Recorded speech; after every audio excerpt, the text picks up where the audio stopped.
Raisa, Radio Indonesia Sehat. Healthy Lifestyle Radio.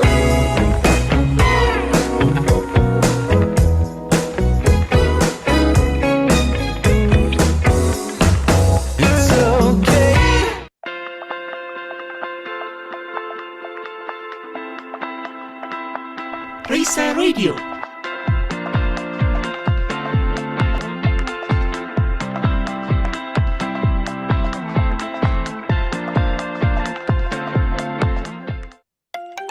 Mau lebih sehat?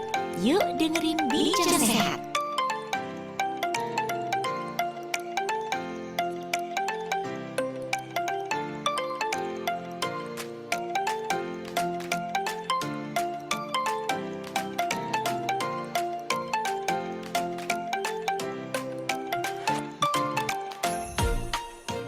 Raisa Radio Indonesia Sehat Healthy Lifestyle Radio. Selamat pagi para sobat sehat semuanya.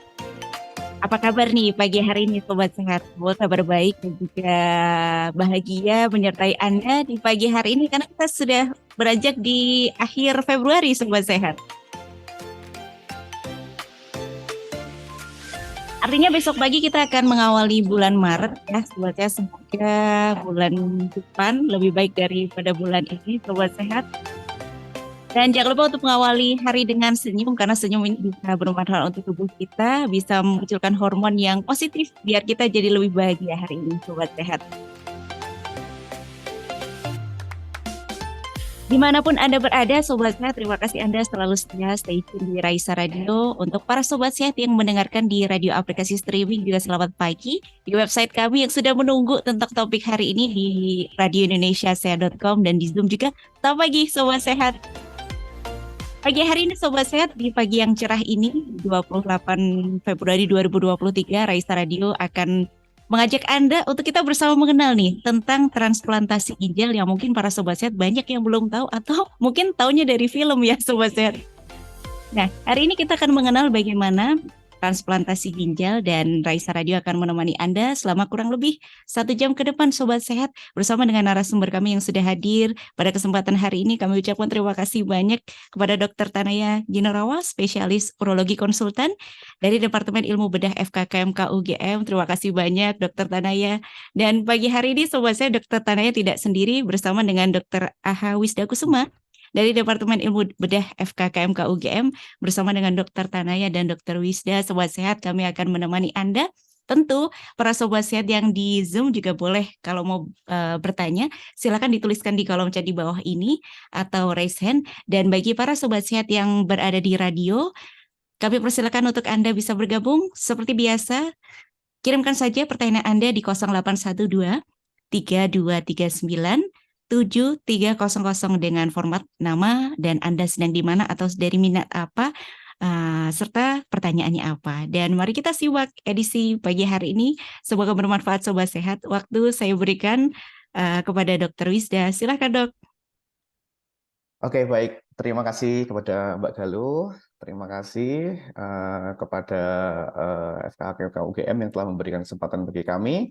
Selamat pagi Sobat Sehat sekalian. Perkenalkan, nama saya Wisda. Saya dari Divisi Urologi, Departemen Ilmu Bedah FKKMK UGM, Rumah Sakit Umum Pusat Dr. Sarjito Yogyakarta.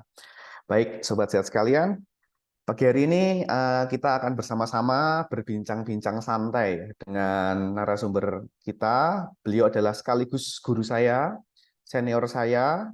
Beliau adalah Dr. Tanaya Ginarawa, spesialis urologi konsultan. Beliau menamatkan pendidikan dokter di Universitas Gadjah Mada pada tahun 2002, kemudian melanjutkan pendidikan program spesialis urologi di Universitas Indonesia dan lulus tahun 2009. Kemudian pada tahun 2017 beliau juga sempat menjalani training program dari transplantasi ginjal di National Taiwan University Hospital di Taiwan.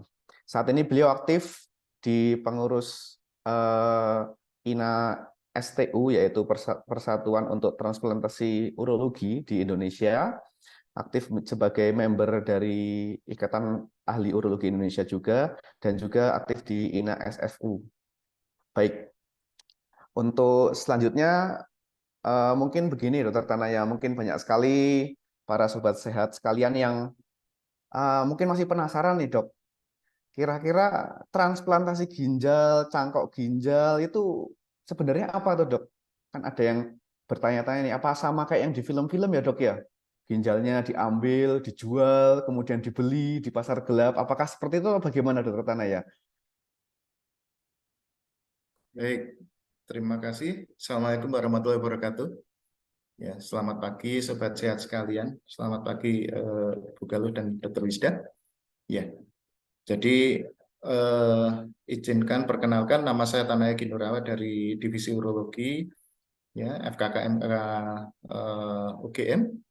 Ya, saya saat ini aktif di ini ya KSM Urologi di Rumah Sakit Umum Pusat Dr. Sarjito. Ya, perlu kita ketahui bahwa salah satu penanganan untuk gagal ginjal, tentu saja transplantasi ginjal itu lebih tentu saja diindikasikan untuk pasien-pasien dengan gagal ginjal, ya, di mana mungkin sudah banyak yang mengetahui bahwa gagal ginjal itu pertama kali pasti cuci darah, ya. Padahal sebenarnya untuk penanganan gagal ginjal itu sendiri saat ini ada 3 macam, ya.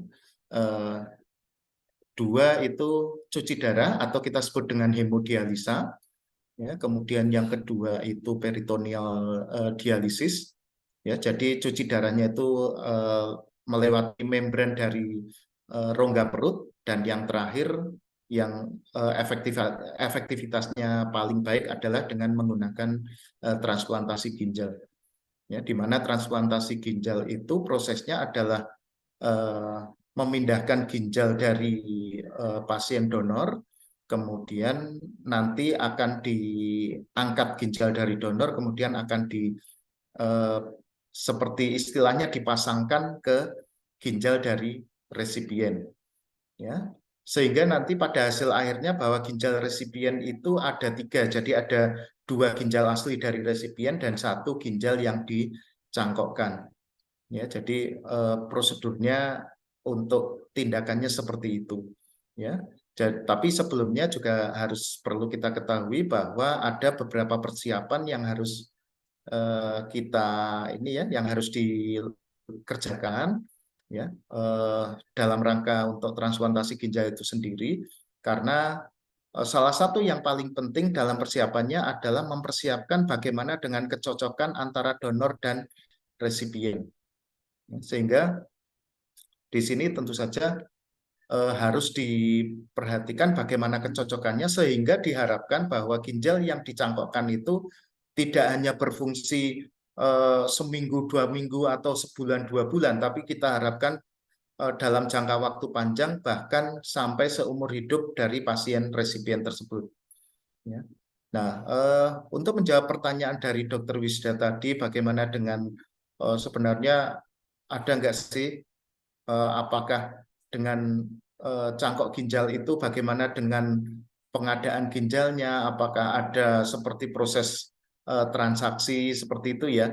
Jadi memang untuk ini ya, untuk dari donor ginjal itu sendiri, makanya kita sebut dengan donor karena ini ya, sifatnya adalah donasi, di mana tentu saja dengan donasi itu bahwa harus dipastikan bahwa tidak ada transaksi antara donor dan resipien, ya, sehingga harus dihindari adanya transaksi yang nanti dari transaksi itu tentu saja akan merugikan salah satu atau kedua belah pihak, ya. Ya. Ya, itu mungkin untuk menjawab pertanyaan Dr. Wisda tadi, ya, sobat sehat. Oke, baik dokter Tana, terima kasih sekali.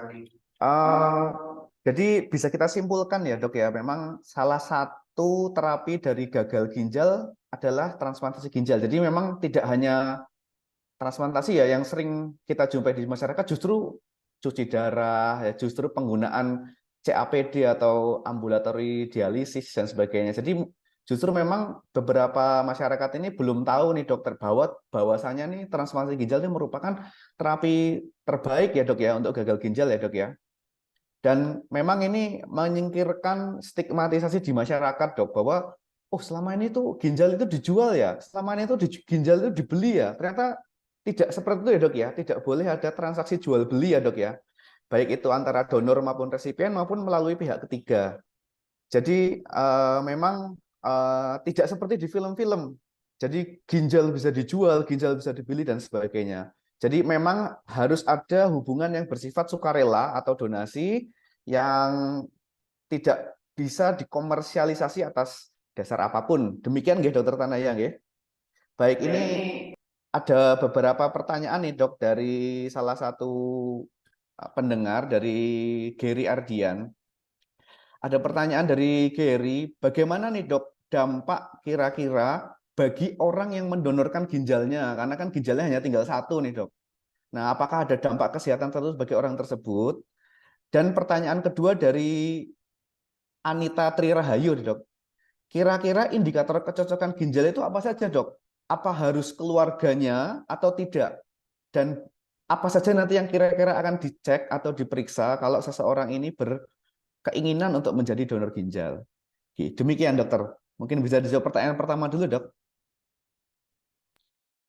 Baik, terima kasih Dokter Wisda.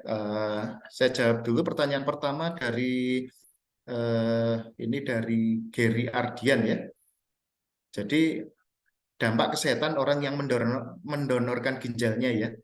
Ya, perlu diketahui bahwa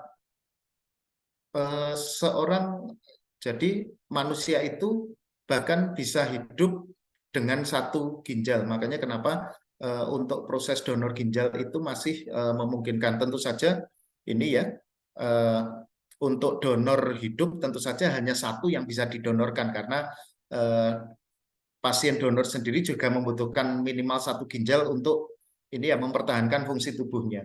Ya, sehingga hanya dengan satu ginjal saja masih memungkinkan bahwa seorang pasien donor itu hidup dengan satu ginjal dengan fungsi tubuh yang masih terpelihara. Tentu saja di sini harus diperhitungkan juga bagaimana dengan kondisi kesehatannya secara keseluruhan.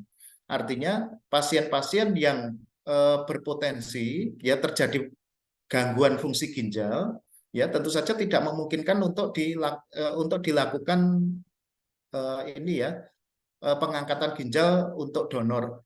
Ya, jadi seperti misalnya seperti pasien-pasien dengan sakit DM di mana fungsi ginjal itu fungsi kedua ginjal dari pasien tersebut sangat diperlukan atau pasien-pasien dengan hipertensi dan gangguan-gangguan penyakit pembuluh darah lainnya ya memang tidak diizinkan untuk dilakukan donor ginjal ya karena dua ginjal itu fungsinya kedua-duanya sangat diperlukan untuk mempertahankan fungsi tubuh pasien ya sehingga pasien-pasien yang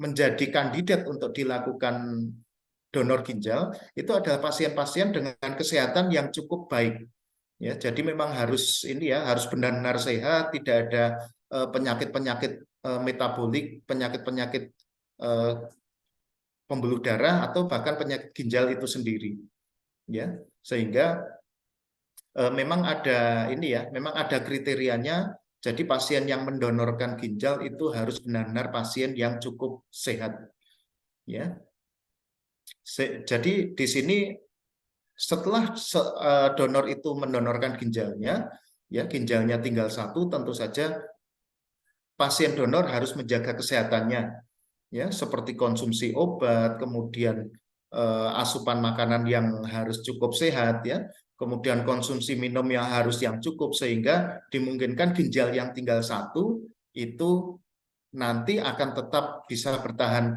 berfungsi baik ya sampai seumur hidup pasien ya jadi pasien-pasien yang sudah mendonorkan ginjalnya ya tentu saja harus perilaku hidup sehatnya harus lebih ditingkatkan lagi ya. Kemudian untuk pertanyaan yang kedua dari Anita Tri Rahayu, jadi indikator kecocokan ginjal itu apa saja? Ya, indikator kecocokan ginjal itu yang harus kita pertimbangkan pada pasien transplantasi ginjal itu pemeriksaan yang pertama adalah dilakukan pemeriksaan golongan darah. ya. Kemudian yang kedua, setelah pemeriksaan golongan darah itu ada pemeriksaan yang kedua adalah pemeriksaan HLA atau yang kita sebut dengan human leukocyte antigen, di mana di situ akan diperiksa ya seberapa besar kecocokannya, ya, sehingga akan diperiksa seberapa banyak antigen yang yang harus berhadapan dengan antibodi dari resipien tersebut, ya, sehingga dimungkinkan nanti jangan sampai setelah dilakukan transplantasi maka dalam waktu dekat ginjal yang ditransplantasikan itu justru akan dimatikan oleh tubuh resipien itu sendiri. Ya, jadi tidak harus dengan keluarga dekat. Yang penting dari sisi golongan darah, kemudian kecocokan dari HLA itu cukup baik sehingga dimungkinkan bahwa tubuh dari resipien itu bisa menerima organ asing, ya, dalam hal ini adalah organ dari donor itu yang ditanam di dalam tubuh resipien. Ya, walaupun dengan perkembangan teknologi dan pengobatan yang ada saat ini, bahkan pada pasien-pasien dengan kondisi ini, ya, tadi yang saya sebutkan itu HLA, ya, dari sisi HLA saja itu ada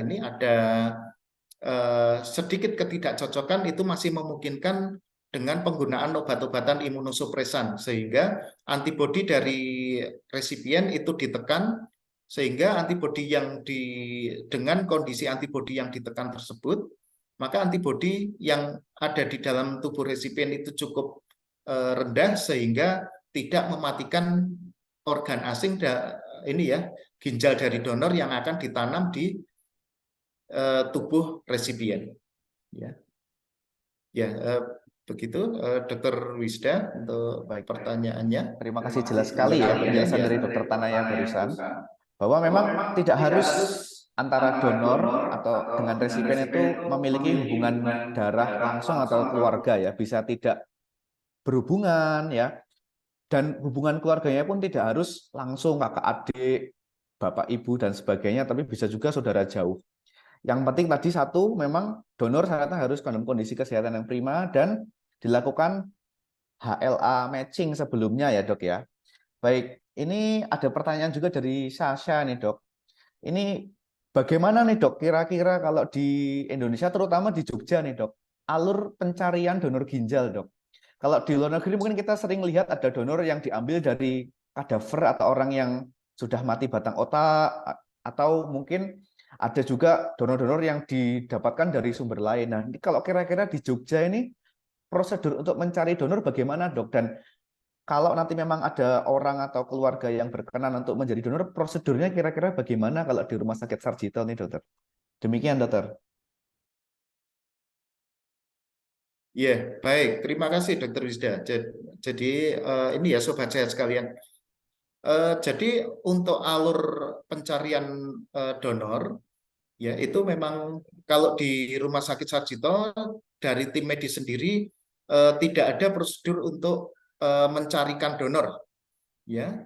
Yang penting bahwa kondisinya kalau di Indonesia memang saat ini belum ada seperti, nah, tadi yang disebutkan Dr. Wisda, ya, perbandingannya kalau di luar negeri, ya. Ya, ini di tempat saya training transplantasi ginjal, salah satu contohnya adalah di Taiwan, itu ada seperti registrasi, ya, registrasi pasien donor yang nanti akan, apakah itu donor hidup atau donor kadaver, donor nanti yang kira-kira pada saat akan meninggal itu kemudian diambil organnya, itu sudah diregistrasi terlebih dahulu, ya. Sehingga tidak seperti di Indonesia di mana seorang donor A itu bisa jadi hanya mau mendonorkan ke resipien B. Kalau misalnya dilakukan registrasi, ya, seperti di luar Indonesia, di luar negeri, itu nanti setelah diregistrasi maka donor tidak bisa meminta bahwa organ ginjalnya itu akan akan didonorkan ke resipien B atau C. Jadi tidak bisa memilih seperti itu. Sehingga fungsi dari donasi itu sendiri lebih terjamin, ya. Tapi karena registrasi ini belum ada di Indonesia, sehingga di sini di Indonesia sendiri masih ini ya, dari donor perorangan itu juga nanti akan di ini ya, organ ginjalnya itu akan didonorkan ke resipien secara perorangan juga, sehingga hubungan antara donor dan resipien itu memang tidak difasilitasi oleh tim medis dari rumah sakit, ya. Nah, bagaimana untuk ini ya, tadi yang ada pertanyaan, bagaimana untuk dengan kondisi transaksi itu, di mana transaksi itu memang tidak diizinkan dalam ini ya, dalam untuk proses transplantasi ginjal itu sendiri, ya. Kalau di Rumah Sakit Sarjito itu ada tim yang kita sebut dengan tim advokasi, di mana tim advokasi itu adalah tim yang nanti menilai dari segi legalitasnya antara donor dan resipien, sehingga transaksi itu dimaksudkan bahwa tidak ada transaksi di situ, sehingga tidak ada yang merugikan salah satu atau kedua belah pihak. Ya, jadi fungsi untuk secara legalitasnya memang harus ada suatu tim tersendiri yang itu terpisah dari tim medis, ya. Dan setelah dinilai dari tim advokasi, memang kondisinya secara legalitasnya baik, ya. Nanti baru dilakukan persiapan dari tim medis. Ya, persiapan itu mulai dari itu tadi pemeriksaan golongan darah, pemeriksaan HLA, ya, dan lain-lain sampai pada proses dilakukan transplantasi ginjal, ya. Ya, itu jawaban saya, Dokter Wisda. Baik, terima kasih Dokter Tanaya atas jawabannya super jelas sekali ini ya Dok ya. Jadi memang di Indonesia ini sampai saat ini belum ada ya Dok ya donor kadaver ya Dok ya. Jadi donornya semua merupakan donor hidup yang merupakan hubungan person to person. Jadi memang kalau sudah ada pasien resipiennya, ada pasien donornya, hubungannya ya langsung donor A ke donor A ke resipien A gitu ya. Jadi tidak seperti di luar negeri yang sistemnya menggunakan sistem antrian. Jadi di sini lebih jelas bahwa oh, saya mau donorkan ginjal nih. Ginjal saya nanti buat siapa sih? Kita tahu oh buat Pak A atau buat Ibu B gitu. Ya. Nah, ini ada pertanyaan lagi menarik nih untuk dari WhatsApp ini ya, Dok ya. Jadi ada pertanyaan dari Ratih Rahayu di Melati, Dok. Ini kira-kira kriteria pasien seperti apa nih dok yang harus dilakukan transplantasi ginjal? Apakah yang gagal ginjalnya sudah terlewat parah dok? Jadi memang gagal ginjal yang sudah stadium lanjut atau stadium-stadium awal juga sudah disarankan untuk transplantasi ginjal dok? Dan ini menyambung pertanyaan berikutnya dok. Jadi kira-kira apa nih dok kelebihan dan kekurangan transplantasi ginjal dibandingkan dengan hemodialisa atau cuci darah rutin dok? Jadi biar pasien itu bisa mengira-kira, oh saya selama ini saya cuci darah rutin nih dok, ngapain saya harus repot-repot transplantasi ginjal? Mungkin ada kelebihan atau kekurangan yang bisa di-share dok. Terima kasih Dokter Tanaya.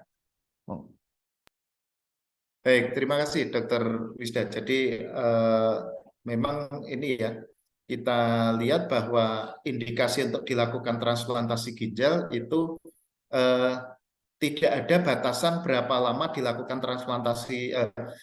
transplantasi ginjal setelah pasien itu menjalani tindakan seperti cuci darah atau tindakan itu tadi peritoneal dialisis ya, atau kita sebut dengan CAPD.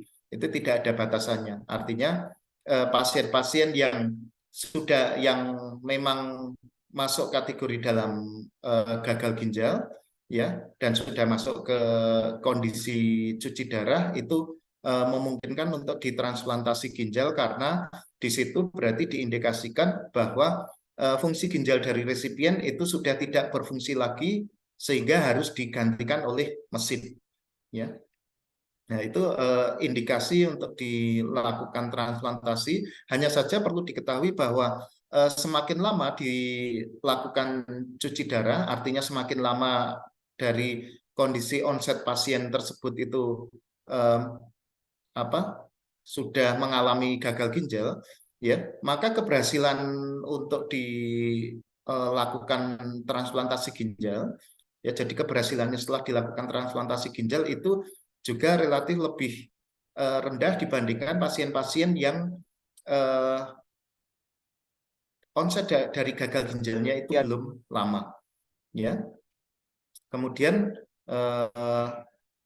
jadi diharapkan bahwa untuk pasien-pasien yang gagal ginjal yang sudah sudah menjalani cuci darah atau peritoneal dialisis, itu diharapkan akan lebih baik untuk segera dilakukan transplantasi ginjal, sehingga kita harapkan bahwa kita sebut dengan prognosis atau kondisi kedepannya setelah dilakukan transplantasi ginjal itu akan menjadi lebih baik dibandingkan pasien-pasien yang sudah lama dilakukan terapi pengganti ginjal, baik itu cuci darah atau dengan peritoneal dialisis, ya.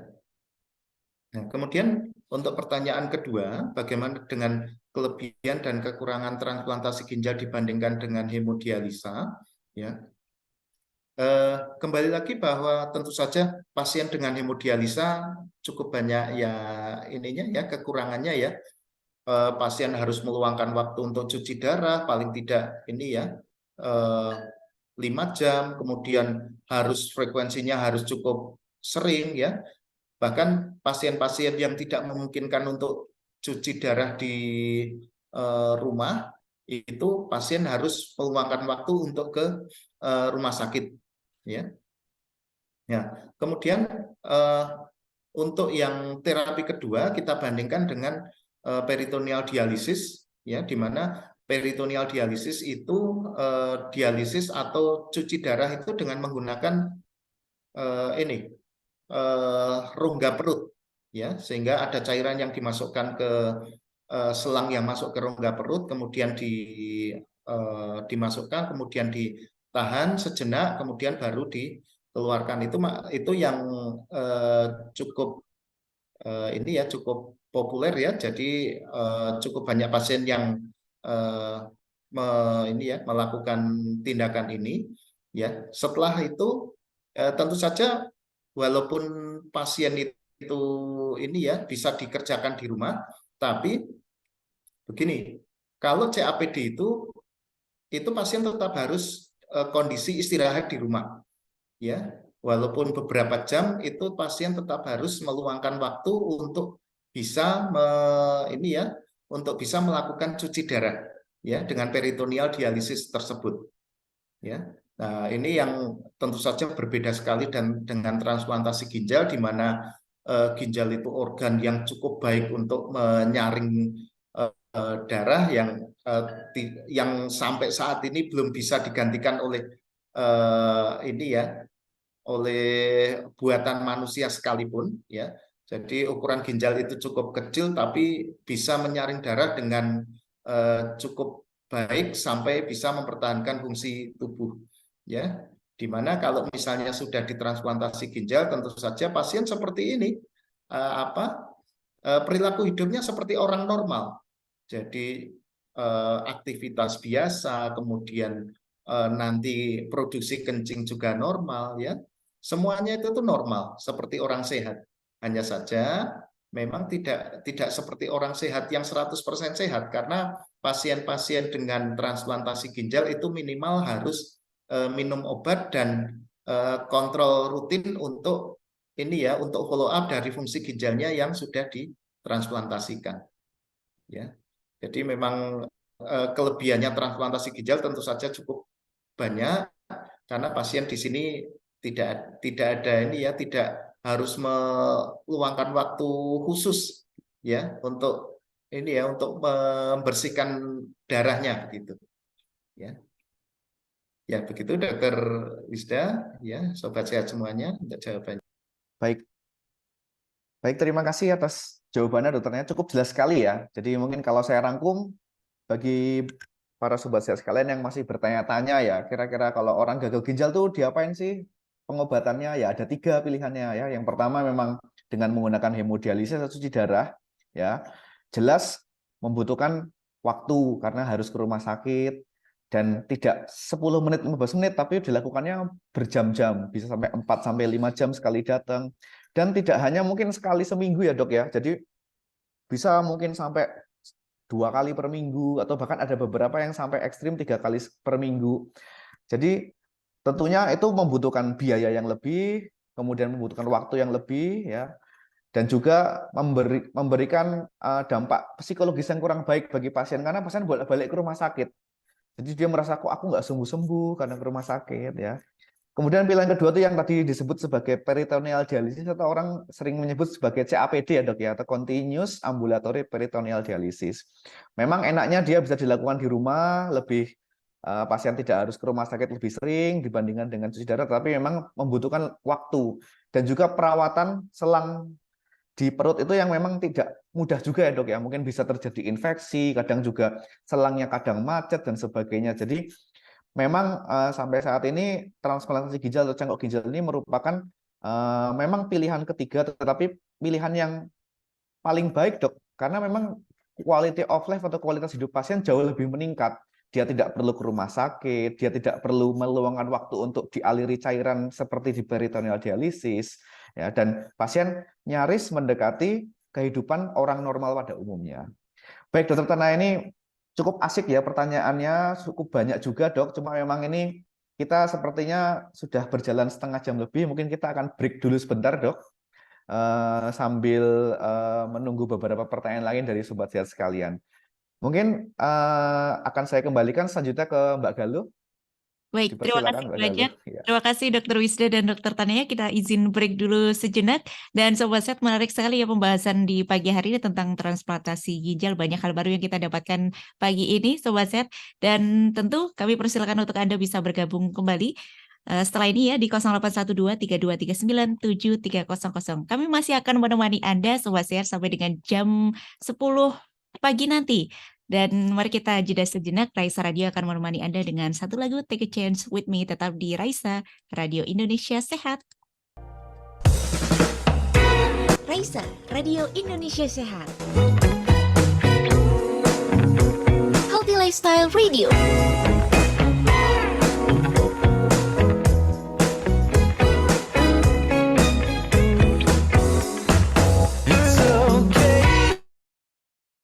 Bingung gimana cara mendapatkan informasi kesehatan yang valid? Grup chat dan sosial media ramai dengan informasi kesehatan yang tidak jelas sumbernya. Raisa Radio hadir untuk menjawab pertanyaan Anda. Raisa atau Radio Indonesia Sehat merupakan radio komunitas berbasis digital yang dikembangkan oleh Fakultas Kedokteran, Kesehatan Masyarakat, dan Keperawatan Universitas Gadjah Mada. Berangkat dari niat untuk berbagi, Raisa Radio hadir untuk memberikan edukasi kesehatan secara menarik dan bermanfaat. Selain itu, Raisa Radio juga menyajikan informasi yang mendukung seputar perkuliahan. Melalui program acara yang dihadirkan, Raisa Radio memberi kesempatan para pendengar untuk bertanya langsung pada pakarnya secara interaktif. Raisa Radio dapat Anda nikmati di mana saja, kapan saja.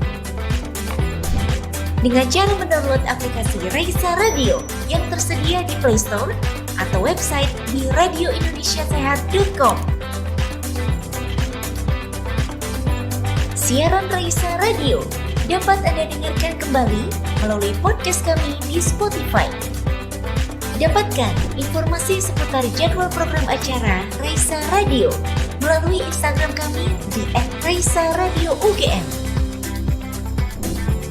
Raisa Radio Indonesia Sehat, Healthy Lifestyle Radio.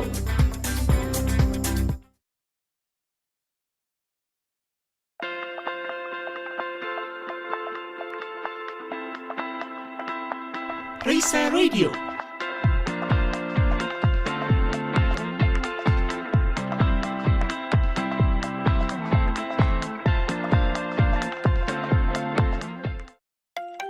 Mau lebih sehat? Yuk dengerin Bincang Sehat.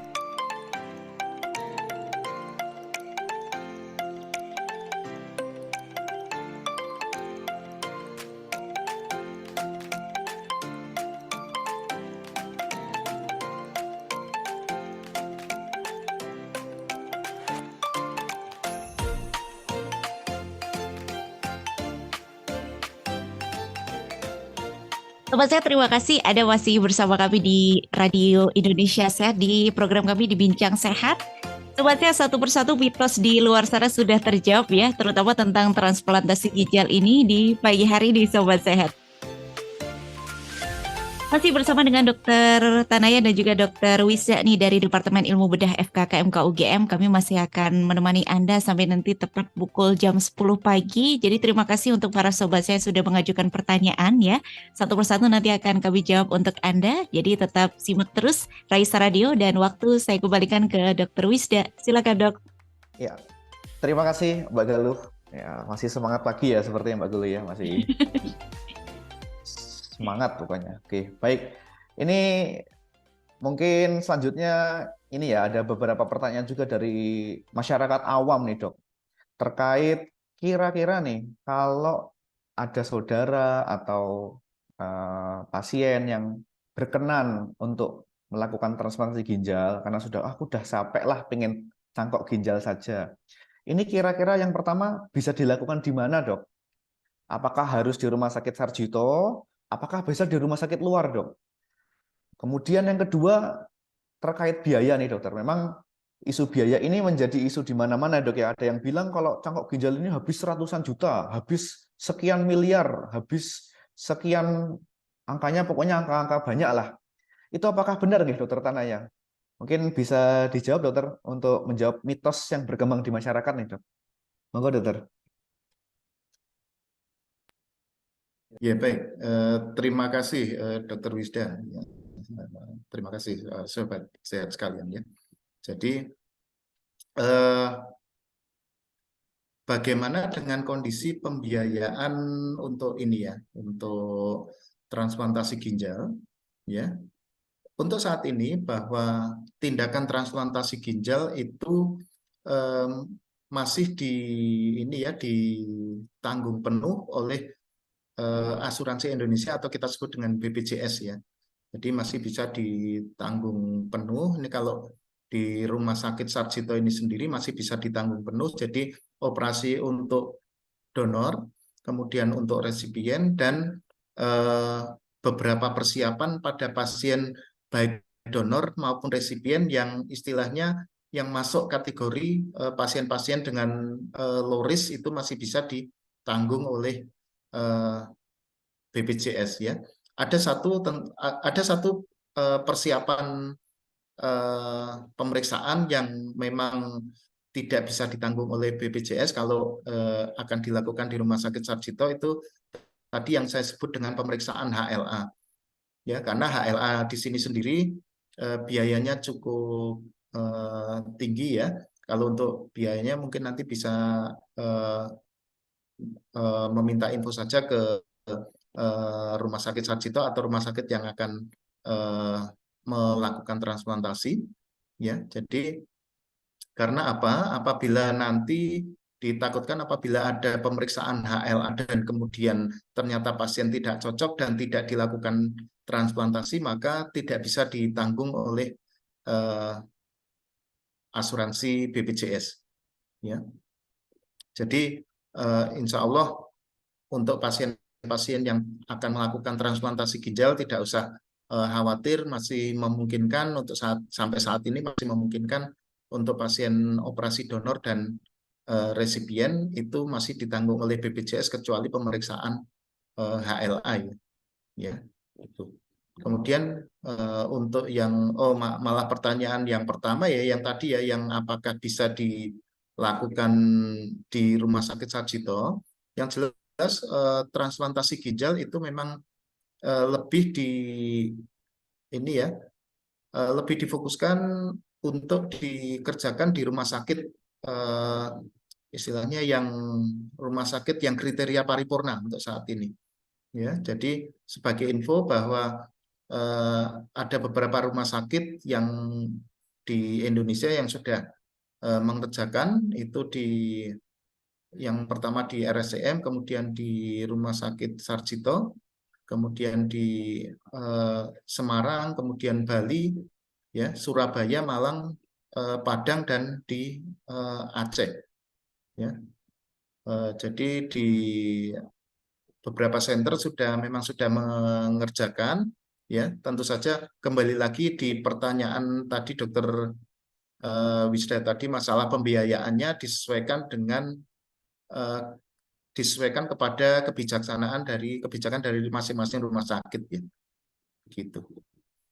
Ya, ini karena ini Dokter Wisda. Jadi karena tindakan transplantasi ginjal itu sangat diperlukan sebuah tim dengan tim medis yang melibatkan cukup banyak personil, baik itu eh, dokter spesialis, dokter umum maupun perawat dengan ini ya dengan kompetensi di bidang masing-masing yang masuk ke ini ya ke tim transplantasi, ya, sehingga memang tidak bisa dilakukan di sembarang rumah sakit untuk tindakan transplantasi tersebut, ya.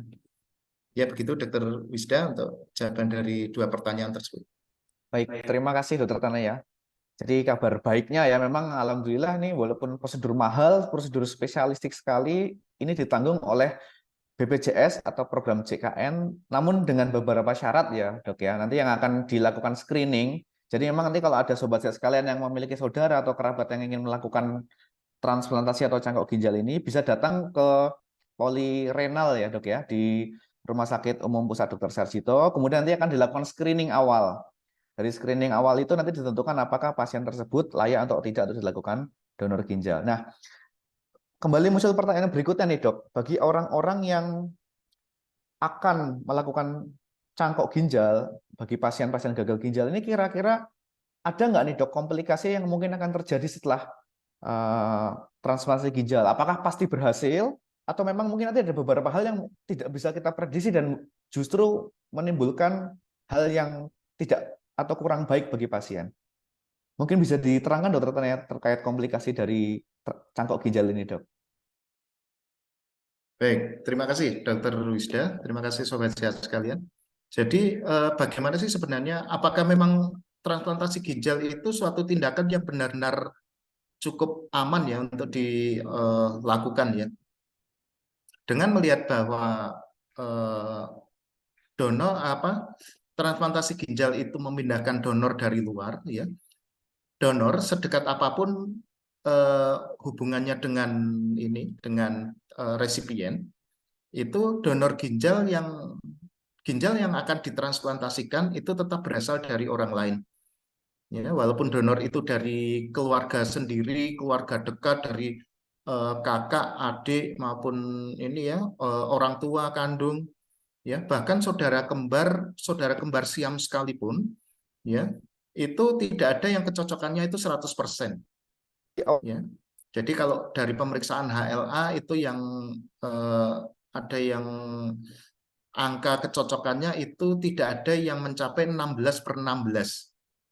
Ya, jadi di situ nanti memang dengan kondisi kedekatan dari resipien, kedekatan secara kekeluargaan, ya, apakah itu orang tua kandung, kakak, adik atau saudara kandung, orang tua kandung, kemudian saudara sepupu, tentu saja makin dekat dengan hubungan perdarahannya dengan resipien, maka kecocokannya juga akan makin tinggi. Ya. Nah, di sini perlu diperhatikan bahwa komplikasi yang mungkin terjadi, ya, yang akan sulit diperkirakan itu yang mengenai masalah kecocokan dari organ tersebut. Ya, sehingga kenapa pemeriksaan seperti pemeriksaan HLA, kemudian pemeriksaan golongan darah itu yang pertama kali dilakukan, karena ini yang akan dinilai bagaimana kecocokannya. Ya. Nah, apabila dari pemeriksaan HLA dan pemeriksaan golongan darah itu sudah diperkirakan cocok, apakah itu seumur hidup pasien berapa lama, berapa tahun akan bertahan, itu apakah bisa dinilai? Sampai saat ini juga belum bisa diperkirakan. Misalnya tadi yang pemeriksaan HLA, misalnya apakah yang 5/16 dengan yang 7/16, apakah lebih baik yang 7/16? Artinya ginjalnya masa hidupnya lebih panjang dibandingkan yang angka kecocokan dari HLA itu lebih rendah, tidak juga. Ya, sangat tergantung dari ini ya, pola hidup pasien. Ya, jadi memang harus ini ya, dari awal harus dinilai dahulu bagaimana dengan kecocokannya, ya, sehingga dimungkinkan bahwa umur dari ginjal yang ditransplantasikan itu bisa bertahan cukup panjang, ya, sehingga diharapkan bahwa resipien itu bisa hidup sehat dengan ginjal yang sudah ditransplantasikan itu dalam umur yang cukup panjang juga, ya. Nah, itu yang harus diperhatikan. Kemudian dari segi kecocokan organnya seperti itu, ya, masih ada follow up yang lain yang harus diketahui oleh pasien resipien setelah dilakukan transplantasi, yaitu berhubungan dengan konsumsi obat yang harus diminum. Ya, satu obat yang harus diminum teratur dalam jangka panjang itu adalah obat-obatan imunosupresan yang tujuannya untuk menekan sistem kekebalan tubuh atau kita sebut dengan antibodi, sehingga diharapkan antibodi di dalam tubuh resipien itu tidak melonjak, sehingga tidak ada proses penolakan organ dari ginjal yang ditransplantasikan di dalam tubuh resipien. Ya, dan ini efek samping ini juga cukup banyak tentu saja. Ya, mengkonsumsi obat-obatan imunosupresan itu tidak 100% aman, karena dengan menekan sistem kekebalan tubuh maka efek sampingnya tentu saja pasien juga lebih mudah sakit, ya, lebih mudah sakit, ya. Yang paling mudah adalah pasien lebih mudah flu, ya. Jadi jangan heran kalau pasien dilakukan transplantasi ginjal dengan mengkonsumsi obat-obatan imunosupresan kok lebih sering ini ya, batuk, pilek, kemudian badan seperti demam ngelemeng, itu sudah biasa itu, ya. Kemudian untuk jangka panjang obat-obatan yang dikonsumsi tentu saja ini ya bisa menurunkan kemampuan tubuh untuk melawan infeksi dalam jangka panjang, ya. Tidak hanya infeksi, menurunkan juga kemampuan tubuh untuk melawan sel kanker, ya, sehingga untuk jangka panjang itu bisa muncul infeksi yang cukup berat, bisa juga terjadi kanker di bagian tubuh manapun di tubuh resipien yang mengkonsumsi obat-obatan imunosupresan, ya, sehingga walaupun dikonsumsi jangka panjang diharapkan bahwa dosis obat yang dikonsumsi itu harus kadar di dalam darahnya itu harus diperiksa terus, ya. Jadi di Rumah Sakit Sarjito ini pun untuk pemeriksaan kadar obat yang kita sebut dengan tacrolimus itu selalu dipantau untuk follow up-nya di rawat jalan oleh tim transplantasi ginjal itu nanti. Ya. Baik, demikian jawaban dari saya, Dr. Wisda. Iya, terima kasih Dokter Tana ya, jelas sekali ya. Jadi memang yang namanya transplantasi ginjal ini tetap ada risiko komplikasi, tidak selalu berjalan mulus ya, walaupun memang ini prosedur yang relatif aman, tetapi memang ada beberapa komplikasi yang harus dipahami oleh calon-calon pasien ya. Memang kadang ada yang disebut sebagai tadi penolakan atau rejeksi, kemudian harus minum obat imunosupresan yang itu tidak tahu sampai kapan, yang memiliki efek samping atau konsekuensi yang harus diterima oleh pasien ya. Jadi kita memang enak bisa operasi, tapi ada konsekuensi yang harus di belakangnya. Nah, mungkin karena sudah menginjak jam 10 nih dokter, mungkin ada kesan atau pesan ke sobat sehat sekalian nih dok. Kira-kira nih dok, kalau kita sebagai orang yang masih sehat, orang yang masih belum mengalami gagal ginjal, kira-kira apa yang harus kita lakukan? Kebiasaan-kebiasaan apa yang harus kita lakukan supaya kita terhindar dari gagal ginjal, dok? Karena memang kalau gagal ginjalnya tidak bisa sembuh ya dok ya, sebenarnya. Nah, ini kira-kira langkah prevensi apa yang bisa kita lakukan sebagai masyarakat yang masih belum mengidap atau memiliki kelainan gagal ginjal? Monggo dokter. Baik, terima kasih Dr. Wisda. Jadi kita tentu saja langkah preventif, walaupun sebaik apapun tindakan transplantasi ginjal, ya sebaiknya kita tidak usah transplantasi ya, sobat sehat sekalian ya. Jadi kita harapkan bahwa ginjal kita itu tetap sehat untuk selanjutnya ya. Baik, jadi memang harus kita hindari berbagai penyakit yang bisa memicu terjadinya penurunan fungsi ginjal, ya. Apakah itu penyakit dari metabolik, kemudian penyakit-penyakit infeksi saluran kemih yang nanti akan memicu infeksi pada ginjal dan akan menurunkan fungsi ginjal, kemudian penyakit-penyakit metabolik seperti penyakit DM, kemudian penyakit hipertensi ya, asam urat atau peningkatan kolesterol itu harus kita hindari ya. Nah, menghindarinya bagaimana? Ya sebenarnya menghindarinya cukup dengan kita berperilaku hidup yang sehat. Ya, artinya kita harus ya mengendalikan makanan ya. Makan cukup yang sehat saja, tentu saja tidak dengan kalori berlebih, kemudian makan yang cukup baik ya, dengan porsi yang cukup ya, yang kalau dari anjuran pemerintah ada yang kita sebut dengan 4 sehat 5 sempurna ya, itu harus dilakukan ya. Kemudian perilaku hidup yang sehat ya, apalagi sekarang ini kita memang baru saja melewati pandemi COVID ya. Ya walaupun kita belum tahu apakah ini pandemi ini memang benar-benar sudah terlewati atau belum ya. Karena apa? Memang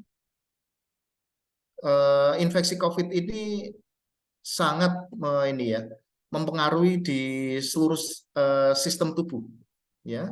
Jadi bahkan pasien-pasien yang dilakukan transplantasi ginjal itu sangat disarankan untuk menjaga protokol kesehatan ya. Jadi prokesnya harus benar-benar dijalankan untuk menghindari infeksi karena sudah mengkonsumsi obat-obatan yang menurunkan sistem kekebalan tubuh ya.